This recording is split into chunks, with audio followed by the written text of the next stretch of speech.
Welcome everyone, Christine here with the discussion about some essential quality of life mods for Total War Warhammer 3 Immortal Empires. Now there's a bunch of mods out there.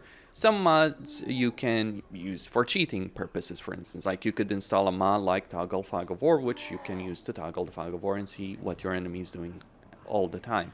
Personally, I use it for campaign planning and for a lot of the videos I do because it just allows me to see the campaign map when we're starting. So for instance here, the Bloody Spears over here have 4 armies at the start of the campaign, as an example.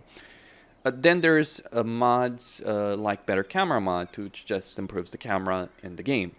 Then mods that are race specific, like Devotion from Everything for Keyslave, or Perfect Harmony for Grand Cafe, or Craftable Dwarf Replenishment in the Forge for the Dwarves, which struggle with casualty replenishment.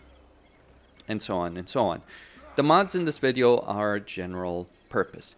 Now, of course, one of the most useful mods in the entire game is the one button respec mod. So what it does, it just adds a button here. You can use it once, and you can reset the skill points on a lord if you so desire. This is great if you're confederating under legendary lords.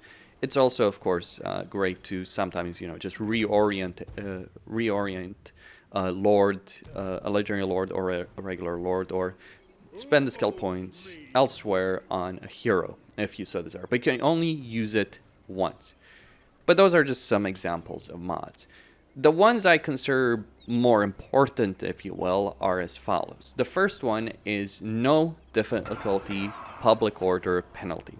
So what this does is that it removes the public order penalty that you encounter on any high difficulty in the game, like on campaign difficulty. Now, let me talk about control. You can consider cheating. Personally, I consider it a damned annoyance to have to deal with it. Like, I play on Legendary because I want the AI to have the resources to be able to put off a fight. I do not view control as a difficulty. It's just a genuine frustration. There are races, the vast majority of lords and races in the game do not care about it. But then you get a race like the dwarves, who do care about it, or the dark elves to a lesser extent, though you can manage it as the dark elves. The reason the dwarves care about it is not because they're going to face rebellions, it's because they're going to face substantial growth issues. So removing that does genuinely improve a dwarven campaign. It just means less annoying situations. Now, the downside of this, and yes, believe it or not, there is a downside in removing the penalty, is that it means you're not going to get rebellions. And sometimes in certain campaigns, you might want to take advantage of a rebellion happening in order to gain money and experience from those rebellions. Like, rebellions aren't a threat, they're just more of an annoyance to deal with in the course of a campaign. So there is a bit of a downside. It's not just a net benefit for yourself as the player. The second mod to talk about is the Recruit Defeated Legendary Lords mod. So say for instance you're playing a campaign as Forgram, and let's say you want to get Grombrindal in a campaign, right? Well, if I move over the camera map to Grombrindal, you know it's practically impossible to get to him. Now you can still get him in a very long campaign, of course, if you end up going over here as the dwarves, and you can revive him by causing a rebellion. You can revive him, then manage to get him. But it is a exercise of frustration. But just bear in mind, by default in the game, you have the ability of getting defeated legendary lords. You just have to play the rebellion game. But let's say you want to get Grombrindal. You know he's going to be defeated in a dwarven campaign. That's what the Defeated Legendary Lords mod does. But it's not just that. It's not just like, oh, player will get legendary lords from a faction that's defeated, so they don't have to go all the way to their territory.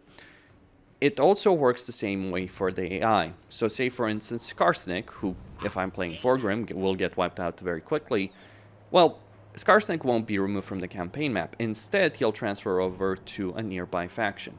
Maybe he'll go to the Dripping Fangs. Maybe he'll join Grimgor. Isn't that a fun situation? And here's the thing about legendary lords. While certainly someone like Skarsnik is practically worthless in a lot of ways, legendary lords will generally be higher ranked, so they'll pose more of a challenge. They'll have skill lines unlocked, and they'll add more value in auto-resolve, so the AI will gain a net benefit. It actually makes the campaign dynamic a lot more interesting when you're using a mod like this, simply because it means that you never get rid of Grimgor completely, for instance, even when you wipe him out, or you don't get rid of Scarbrand for instance.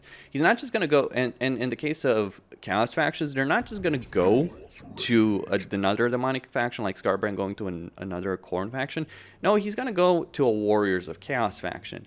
So imagine Archaon controlling Scarbrand, which is actually fairly appropriate from a lore perspective. So it adds a lot more interesting, creates a far more interesting dynamic campaign when you're using this. Like, you will benefit from it to a certain extent, but the chief beneficiary of using the Recruited Legendary Lords mod will be the AI. Now, at number 3, we have the Warband upgrade system from the Warriors of Chaos that is then taken to other factions and added in. Now, it's not perfect. It isn't the best system in the world, but what it does is it allows you to take units that are weak and upgrade them to better units once they get a certain rank. This means that you don't have to abandon your entire army or dismiss units that are actually pretty experienced just in order to get better units. It is a great mod, it is a great system that was added with the Champions of Chaos DLC, and I do think it adds a lot of value.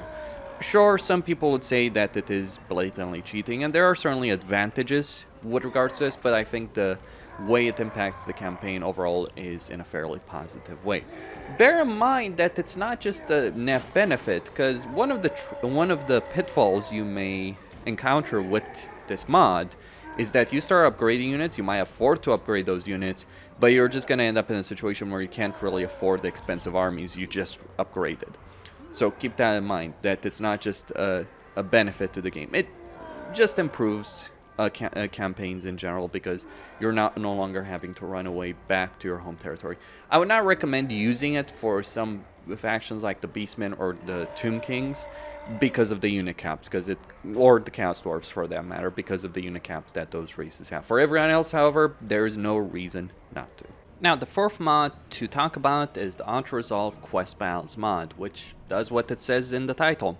It allows you to auto-resolve quest battles. Now, in this case, it wouldn't work because the army I'm facing here is a fairly substantial army. It's kind of like an endgame army for N'Akari to deal with. I kind of wish some quest battles would be easier to acquire. It's not like N'Akari's reward over here is that incredible, really. It would be nice to acquire it earlier in the campaign when you could actually make use of it, but it does allow you to save time, because it means on repeat playthroughs of a campaign, you don't have to fight all the same quest battles over and over again. Now, in N'Akari's case, in certain cases of certain quest battles like this one, absolutely, but in other cases, not so much. So, really useful as a mod to help you out. The final mod to talk about is Defensive Supplies Removed. What this mod does is what it says. It removes defensive supplies from siege battles. Siege battles are certainly one of the worst aspects of the game at the moment,